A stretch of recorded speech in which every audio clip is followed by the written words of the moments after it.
Hello and welcome back in a new video. So this time it's a turn for question number 2 for exercise 14a. So question number 2 says, in which of the following figures are angle AOB and angle AOC adjacent angles? Give in each case reason for your answer. So over here what the question is, actually it consists of two parts. Question number 2 consists of two parts. अभी यहाँ four parts. Two parts में लिखे, two parts में बाद में लिखूंगा. तो इनमें जो है सिर्फ इतना बताना है कि एंगल AOB और angle AOC they are adjacent angles और नॉट. ये बताना है कि इनमें इन सभी फिगर्स में बताना है एंगल AOB और एंगल AOC एडजेसेंट एंगल्स हैं कि नहीं है. Give in each case reason for your answer. साथ में रीजन बताना है क्यों नहीं है, वेदर दे आर यस और नो, और साथ में बताना भी है कि क्यों ऐसा क्यों है.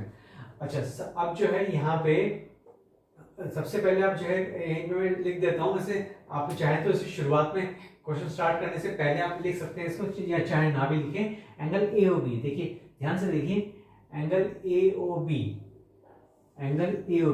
चलिए एंगल AOB मैं इस तरीके से ले लेता हूं आपका जो है, ठीक है. मैं इसको नीचे ले लेता हूं.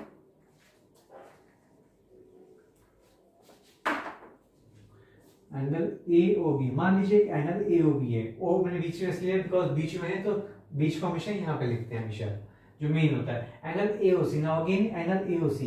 तो जो एंगल AOC है, angle AOC, so angle AOC. अब जो एंगल AOC है वो हमें क्या करना है, इसमें स्टिक भी करना है. तो मैं एंगल AOC, मान लीजिए एंगल AOC. अब मैंने इसमें स्टिक भी कर दिया, मैंने इसमें क्या करा, एंगल AOC को स्टिक कर दिया. तो अब ध्यान से देखिए कि जो एंगल AOC है, इस दोनों में जो है हर हाल में ओ जो है, ओ दोनों में कॉमन है. ओ यहाँ पर भी आ गया, ओ यहाँ पर भी है, तो ओ जो है हर हाल में बीच में आ गया. तो इस तरह सेटिंग मेरी बनी. मैं इसे C और A वो भी कर सकता घुमा फिरा के, लेकिन जो है वो सेटिंग ना बनती. तो अब ये सेटिंग बन चुकी है, तो ये एक्चुअल में एंगल होना चाहिए. अब जो है इसमें जो है ये now we have to discuss की what is the meaning of adjacent angles. Adjacent angles क्या होते हैं, पहले वो क्लियर हो जाए, फिर आप क्वेश्चन करेंगे. आप ध्यान से देखिए, दो एंगल जब आपस में स्टिक हो जाते हैं, आपस में चिपक जाते हैं, बगल बगल होते हैं, और इनमें एक कॉमन आर्म होती है. यानी कि जैसे इस एंगल में भी OA है और इस एंगल में भी OA है. OA या AO व्हाटएवर जो भी आप कह सकते हैं. तो जो आर्म है, कॉमन आर्म है, यानी कि मैं ये कहना चाह रहा हूँ कि एक एंगल ऐसा है और एक एंगल ऐसा है. ये आपका AOB and this is your AOC. अब इनको अगर मैं स्टिक कर दूं तो इनके एंगल स्टिक हो गए, तो ये एडजेसेंट एंगल्स कहलाएंगे, बिकॉज इनकी जो कॉमन आर्म है OA, ये आपस में कॉमन हो गई, ये स्टिक हो गई है और कॉमन हो गई है. तो ये सेटिंग यहाँ होनी चाहिए, तब जाके जो है वो यस हो पाएगा आंसर, अदरवाइज ये नो ही हमारा कहलाएगा. तो these are called adjacent angles में स्पेशली जो है आपका हर हाल में एक कॉमन आर्म होना चाहिए. So this is the main reason. चलिए अब मैं क्वेश्चन स्टार्ट करने जा रहा हूं.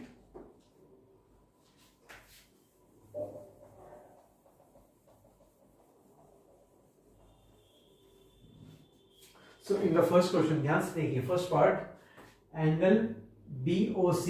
एंगल BOC, यहां पर एंगल BOC है, मैं लिख देता हूं यहां पे एंगल BOC. ध्यान से देखिए, एंगल BOC ये दिख रहा है, और angle BOA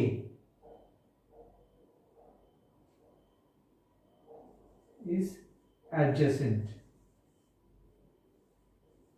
adjacent to angle BOA. BOC हो गया और BOA हो गया, BOA. ठीक है, यहां पे जो कॉमन आर्म है, ठीक है, कॉमन आर्म यहां पे हो गया, that is equal to OB. ठीक है, और हर हाल में जो है कंडीशन है फॉर जो है उसके लिए हर हाल में OA होना चाहिए. तो हम लिखेंगे नो. ठीक है, no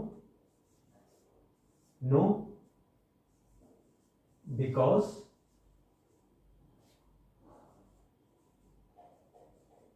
common arm is OB.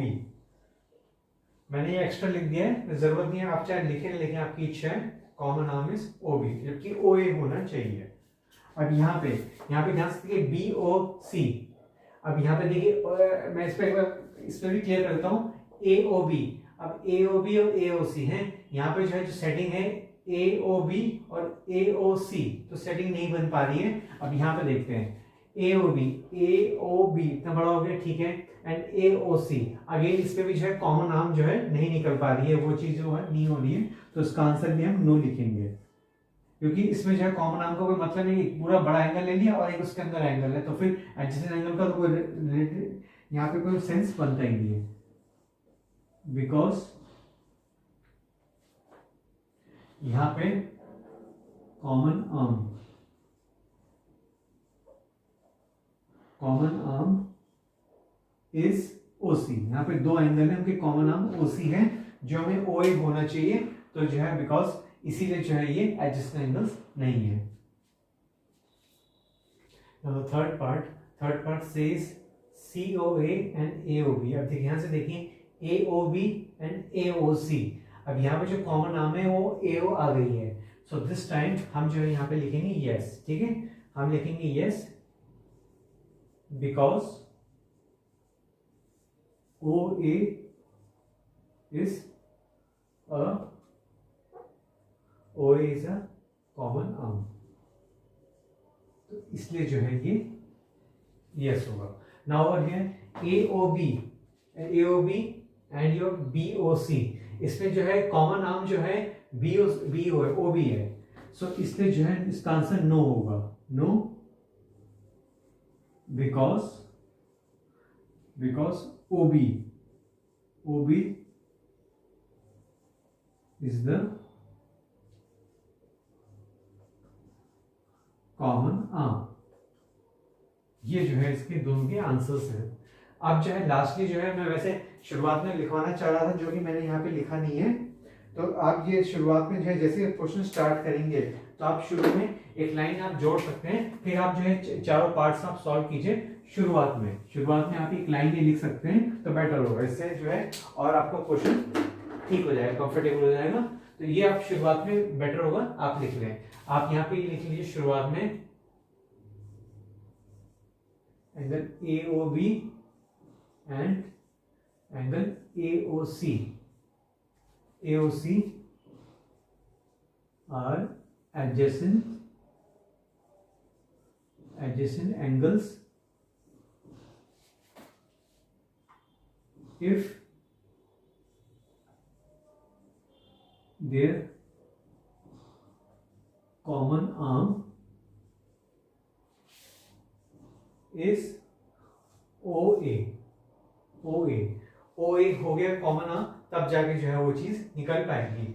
आप चाहें तो डायग्राम में ड्रॉ कर सकते हैं, जैसे कि मैं ऑलरेडी करा, यहाँ जगह नहीं है तो मैं छोटा सा डायग्राम बना देता हूँ। आप इस तरीके से सेंस करके आप जो है जैसे कि मैं ऑलरेडी ड्रॉ किया हुआ है, A हो गया OB एंड AOC, इस तरह स्टिक करके एक डायग्राम आप ड्रॉ कर सकते हैं, चाहे तो आपकी इच्छा है तो इस तरीके से करके डायग्राम ड्रॉ कर दीजिए शुरुआत में, और जो है ये स्टेटमेंट लिख दीजिए, फिर आप जो है चारों पार्ट्स करें तो बेटर होगा आपके लिए। बाकी आपकी मर्जी, जैसा आपको ठीक लगे, बस these are your answers. So here I end my video. Thanks for watching and see you in the next video.